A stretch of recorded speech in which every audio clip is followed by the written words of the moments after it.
ایسی ایسی بھاری جنگیں حضور فرماتے ہیں اتنے لوگ ہلاک ہوں گے کہ پرندہ اڑتا چلا جائے گا،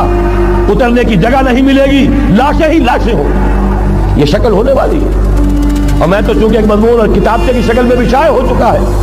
جس میں کہ حضور کی اس حدیث کے حوالے سے میری امت پر بھی وہ سب کچھ وارد ہوگا جو سابقہ امت پر ہوا، اسی کے حوالے سے عرض کر چکا ہوں۔ اگر اس صدی میں ہولوکاسٹ میں 60 لاکھ یہودی مارا گیا ہے، کوئی اسی کا دوبارہ چربا جو ہے امت مسلمہ پر بھی آنے والا ہے، لیکن اس کے بعد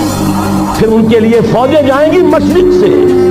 وہاں جو امام ہوں گے، جو بھی ان کو لیڈ کر رہے ہوں گے حضرت مہدی، یہ تصور ذہن میں رکھیے۔ ہمارے مابین اور عیسائیوں کے مابین حضرت مسیح کی ذات مشترک، اگرچہ ان کا یہ عقیدہ ہے کہ وہ سولی دیے گئے، فوت ہو گئے، معاذ اللہ ثم معاذ اللہ، پھر زندہ ہو کر آسمان پر گئے، پھر آئیں گے، ہم کہتے ہیں نہیں، وہ